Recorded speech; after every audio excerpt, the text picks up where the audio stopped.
지금부터 금융안정 상황 2021년 9월에 대한 기자 설명회를 시작하겠습니다.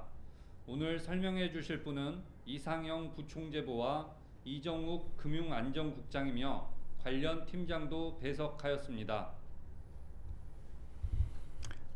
네, 오늘 개최된 금융통화위원회의 금융안정회의에서는 최근의 금융안정 및 리스크 요인에 대해 논의하였습니다. 먼저 최근의 금융안정 상황에 대한 전반적인 평가와 향후 대응 방향을 간단히 말씀드리겠습니다. 우리나라 금융 시스템은 코로나19 재확산에도 불구하고 국내 경기 회복세와 함께 자금 중개 기능이 원활히 유지되는 등 대체로 안정된 모습을 보이고 있습니다. 금융시장 변동성이 낮은 수준을 유지하는 가운데 금융기관의 손실 흡수 능력도 강건한 수준을 지속하고 있습니다. 그러나 가계부채 확대가 지속되는 가운데 주택가격의 높은 상승이 이어지면서 금융 불균형이 심화되는 등 중장기적인 관점에서의 잠재 취약성은 높은 수준을 보이고 있습니다. 자산시장으로의 자금 쏠림과 부동산 등 자산 가격의 높은 상승세는 대내 충격으로 경제 주체들의 심리가 급변할 경우 금융 안정을 저해할 가능성이 있습니다. 또한 코로나19 재확산에 따른 대내외 경기 회복에 대한 불확실성 등으로 취약차주의 신용 위험이 현재화될 위험도 있는 상황입니다. 따라서 앞으로 금융 불균형 상황에 각별히 유의하는 가운데 금융 완화 조치 정상화 시 발생할 수 있는 취약 부분의 어려움이 완화될 수 있도록 금융 및 재정 정책 면에서의 선별적 지원 방안을 보완할 필요가 있는 것으로 판단됩니다. 그럼 보다 자세한 부문별 금융안정 상황 및 보건력 등에 대해서는 이정욱 금융안전국장이 설명드리도록 하겠습니다. 예, 이정욱 금융안전국장입니다. 금융안정 상황을 부문별로 살펴보면 가계 신용은 담보대출 및 신용대출이 늘어나면서 증가세가 확대되었으며 기업 신용은 중소기업 대출이 증가한 반면 대기업 대출이 감소 전환하면서 증가세가 둔화되었습니다. 가계부채의 건전성은 연체율이 낮은 수준을 지속하고 취약차주 비중도 하락세를 보이는 등 대체로 양호한 모습을 보였습니다. 기업의 재무 건전성은 실적 회복 등에 힘입어 해운, 자동차 등의 업종을 중심으로 개선되었습니다.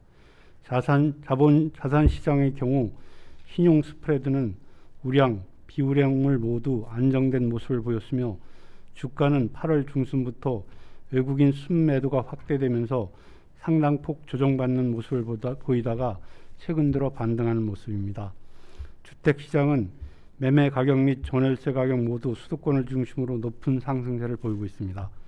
금융기관의 자산 건전성은 코로나19에 대응한 금융 완화 조치 등에 힘입어 양호한 흐름을 지속하였으며 수익성도 이자 이익 확대, 대손 비용 감소 등으로 개선되었습니다. 금년 1, 9월 중 외국인 증권 투자 자금은 채권 자금을 중심으로 순유입을 보였으나 주식은 차익 실현, 미 연준의 테이퍼링 우려 등으로 순유출을 기록하였습니다. 금융 시스템의 복원력을 살펴보면 금융기관의 복원력은 모든 업권에서 자본 적정성 및 유동성 비율이 규제 수준을 상회하는 등 양호한 수준을 보이고 있습니다. 다만 일부 비은행 금융기관의 경우 시장금리 상승, 대출 자산 증가 등으로 자기 자본 비율이 하락하였습니다. 외환 부문의 복원력도 순대채권의 규모가 높은 수준을 유지하고 외환 보유액도 증가세를 지속하는 등 전반적으로 양호한 상황입니다. 이상으로 금융 안정 상황에 대한 대략적인 설명을 마치고 세부 내용에 대해서는 질의응답을 통해서 설명드리도록 하겠습니다. 감사합니다. 지금부터 질의응답 시간을 갖겠습니다. 기자들의 질문은 출입기자단 조지원 부관사께서 취합해 대신 읽어주시겠습니다. 서울경제 조지원 기자입니다. 디지털타임즈 김현동 기자의 질문입니다. 금리가 25bp 및 50bp 인상되더라도 자영업자의 채무 상환 능력에 미치는 영향은 비교적 제한적이라고 평가하고 있습니다. 자영업자의 대출의 질이 악화된 것으로 평가했던 지난 6월 금융안전보고서와는 다소 다른 평가로 보입니다. 자영업자의 대출의 질이 개선된 것으로 볼 수 있는 것인지 아니면 자영업자의 상황이 크게 달라졌다고 보신 건가요? 네, 지난번 금융안정보고서의 자영업자에 대한 평가와 근본 평가가 달라졌다 이렇게 보기보다는 평가의 포커스가 좀 다르다 그렇게 봐주시기 바랍니다. 코로나19의 영향으로 자영업자의 대출이 큰 폭 증가한 가운데 자영업자가 영위하는 업종의 업황의 회복이 아직 지연되고 있는 상황입니다. 그래서 자영업자의 채무 부담에 대한 우려가 아직 줄어들었다 이렇게 보고 있는 것은 아니다 그렇게 봐주시기 바랍니다. 다만 근본 보고서에서는 금리 인상이 자영업자의 채무 부담에 미치는 자영업자 이자 부담에 미치는 효과 그거를 분석을 했는데요. 금리 인상으로 자영업자 이자 부담이 늘어나는 것은 사실입니다만 소폭의 금리 인상이 자영업자의 채무 부담에 미치는 영향은 제한적이지 않겠느냐 그렇게 분석되었습니다. 네, 다음 질문입니다. 다음은 김현동 디지털타임즈 기자의 질문입니다. 소득 수준 및 연령대가 낮을수록 임계 수준 초과 차주 비중이 높은 것은 자연스러운 결과로 보여지는데 어떤 의미를 지니고 있는지 구체적인 설명 부탁드립니다. 또 자금 순환표상 국내 가계의 금융자산과 금융부채를 비교해보면 가계의 금융부채 수준이 우려할 수준은 아니라는 평가도 가능하지 않을까요? 네, 이번에 이제 저희가 가계 소비를 제약하는 가계부채 임계 수준을 계량 기법을 통해서 미시 데이터를 활용해서 추정해 보았는데요. 그 결과 소비를 제약하는 DSR이 약 한 46% 정도로 추정되었습니다. 이는 어떤 가계의 DSR이 이런 임계 수준을 넘어선다고 한다 그러면 부채 때문에 소비가 제약될 가능성이 있는 거 아닌가 그런 점을 시사하고 있다고 하겠습니다. 그런데 이제 저희가 이걸 다시 연령별, 소득별로도 추정을 해봤는데요. 임계 수준이 연령이 낮을수록 그리고 소득 수준이 낮을수록 DSR 임계 수준이 낮게 이제 나타나는 것으로 추정되었는데 이는 아무래도 소득이 낮은 경우에 최저 생계비와 같은 필수 불가결한 어떤 소비가 소득에서 차지하는 비중이 커지게 되니까 아무래도 가계 소비가 제약되는 부채 임계 수준이 낮게 나타난 거 아닌가 그렇게 생각하고 있습니다. 두 번째 질문과 관련해서는 우리가 가계부채 위험성을 평가할 때 총량도 봐야 되겠지만 그리고 미시적인 어떤 구조나 분포 이런 것도 종합적으로 살펴볼 필요가 있겠습니다.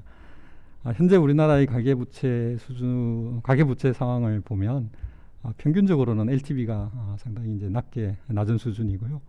그 다음에 이제 중상위 소득계층에 가계부채가 많이 분포되어 있고 그리고 지적하신 대로 가계가 금융자산도 적지 않게 지금 보유하고 있는 상황입니다. 이런 것들은 가계부채 위험성을 낮추는 요인이다 그렇게 보고 있는 건 사실입니다. 그렇지만 이제 가계부채 총량이 이미 소득에 비해서 크게 이제 누정되어 있는 그런 점이라든지 그리고 최근 가계부채 증가 속도가 매우 빠른 점 아울러 최근 부채 증가분의 많은 부분이 자산시장으로 흘러가고 있는 점 게다가 최근 주택가격의 어떤 수준은 소득 등에 비해서 과도한 어떤 그런 수준으로 평가되는 그런 점 등이 가계부채의 위험성을 높이는 요인이다 그렇게 생각하고 있고요. 따라서 거시경제의 안정적 지속적 성장을 위해서는 이런 가계부채의 위험이 더 커지지 않도록 관리하는 게 중요하고 그래서 효과적이고 일관된 어떤 정책이 필요하다 그렇게 보고 있습니다. 혹시 추가적인? 이상형 부총재께서 자세히 말씀을 드렸겠지만요. 그 말씀하신 금융자산, 금융부채 비율 같은 경우 그 금융자산과 금융부채가 그 만기나 유동성 정도나 이런 차이 때문에 그 절대적인 그 어떤 평균 수준을 보고서 전체적으로는 안전한 모습이지만 이런 소득 계층별 이런 금융자산 금융부채 분포가 다를 수 있는 점에 유의해서 저희 이번 분석도 그 전체적인 그 평균적인 분석 외에 차주별 그리고 소득 계층별 연령별 이런 미시적 분석이 함께 더해진 의미가 그 자연스러운 결과일 수도 있지만 그 안에는 그 전체적인 총량 자체가 의견상 건전해 보일지라도 부분상 임계 수준을 넘는 계층도 존재한다는 사실을 유념해서 그 개반 정책에 유의할 필요가 있다는 점을 저희는 밝히고 싶습니다. 네, 다음은 디지털타임즈 김영동 기자의 질문입니다. 저축은행의 대출이 폭발적으로 늘어난 배경에 중금리 대출에 대한 규제 완화와 차주별 DSR 규제의 규제 차익이 있는 것으로 해석됩니다. 중금리 대출 인센티브나 DSR 규제에서의 사각지대 해소가 필요하다는 의견으로 봐도 될까요? 예, 최근 저축은행 대출이 크게 증가했는데 그 배경을 보면 부동산 매입 수요라든지 그리고 생계형 자금 수요가 크게 늘어난 데 기인한 것으로 보입니다. 그리고 그 과정에서 저축은행이 10%대의 중금리 대출을 확대하였고 아울러 은행에 대한 대출 규제 강화 등의 영향도 대출 증가 요인으로 가세했던 것으로 그렇게 분석되었습니다. 현재로서는 저축은행의 건전성 지표가 대체로 양호한 것으로 그렇게 보이지만 최근과 같은 대출 급증세가 지속된다면 향후 부실 위험성이 커질 수 있고 그리고 금융 불균형 위험도 증대될 수 있다고 보입니다. 따라서 가계 대출 규제를 일관성 있게 추진해 나가되 그 시행 과정에서 규제 차익에 따른 풍선 효과가 커지지 않도록 하는데도 저희가 유의할 필요가 있다고 생각하고요. 그리고 중금리 대출에 대한 인센티브는 취약계층의 어떤 금융 이용 접근성을 높이는 그런 점이라든지 그다음에 중저 신용자의 금융 부담을 완화하는 어떤 그런 긍정적인 측면도 있는 것 있습니다. 그래서 그런 긍정적인 측면과 부정적인 측면을 종합적으로 고려하면서 중금리 대출의 인센티브의 정도를 적절히 조정해 나가는 것이 필요하다 그렇게 판단하고 있습니다. 네, 이상입니다. 네, 다음은 아시아경제 장세희 기자의 질문입니다.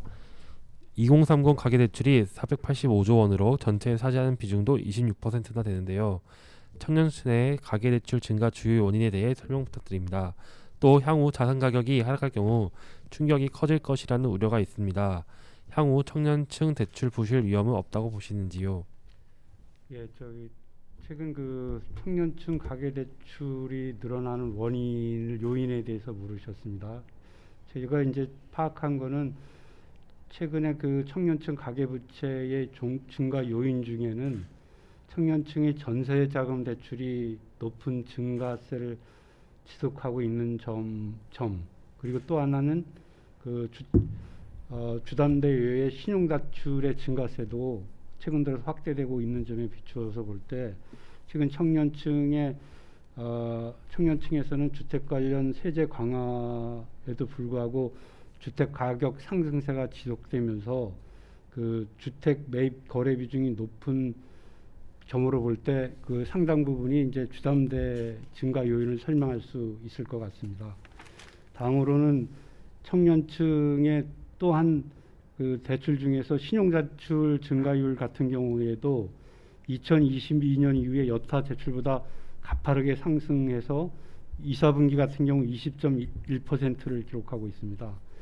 2020년부터 뭐 주가 상승이라든지 주요 기업 IPO 등의 영향으로 해서 개인의 주식 투자가 확대되는 가운데 청년층이 신용대출의 일부를 주식사에 활용할 가능성이 큰 것으로 보입니다. 예를 들자면 뭐 주요 증권사의 2022년 신규 계좌수 중 20, 30대가 차지하는 비중이 54%에 달하고 있습니다.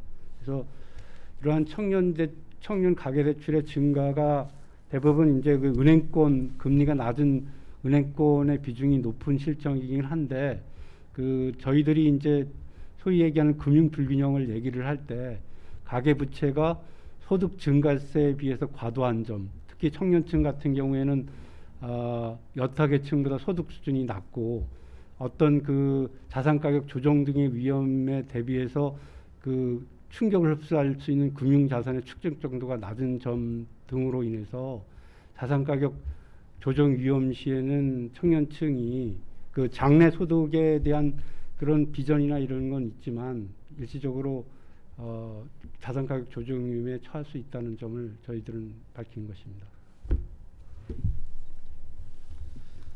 네, 추가 질의가 없으므로 이상으로 기자 설명회를 마치겠습니다.